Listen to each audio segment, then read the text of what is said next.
નમસ્કાર દર્શક મિત્રો, હું છું ઈશિકા. આપ જોઈ રહ્યા છો નોબલ ઇન્ડિયા ન્યૂઝ. આજના મુખ્ય સમાચાર છોટાઉદેપુર જિલ્લાના. આમ આદમી પાર્ટીના નેતા દેડિયાપાડાના ધારાસભ્ય ચૈતર વસાવા છોટાઉદેપુર જિલ્લાની મુલાકાતે. તાલુકા કક્ષાએ કાર્યક્રમની મુલાકાત લીધી. ધારાસભ્ય ચૈતર વસાવા છોટાઉદેપુર જિલ્લાની મુલાકાત દરમિયાન નસવાડીના સર્કિટ હાઉસમાં કાર્યકર્તાઓ સાથે મુલાકાત કરી લોકોના પ્રશ્નો સાંભળ્યા. સરકારી કામોમાં ચાલતા ભ્રષ્ટાચાર, શિક્ષણ, બેરોજગારી અને તાલુકા પંચાયત, જિલ્લા પંચાયતની ચૂંટણીને લઈને ચર્ચા વિચારણા કરવામાં આવી. ધારાસભ્ય ચૈતર વસાવાએ નસવાડી તાલુકામાં સરકારી કામોમાં ભ્રષ્ટાચાર થયો હોવાના આક્ષેપો કર્યા.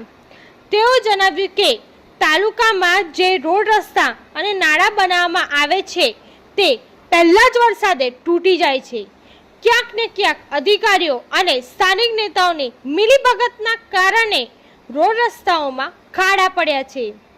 તાલુકા પંચાયત કે મામલતદાર કચેરીમાં નાનામાં નાનું કામ કરાવવા માટે પણ પૈસા ચૂકવવા પડે છે. ભ્રષ્ટાચારે નસવાડી તાલુકામાં માજા મૂકી છે. નસવાડીથી ચિરાગ રાઠવાનો રિપોર્ટ. ધન્યવાદ.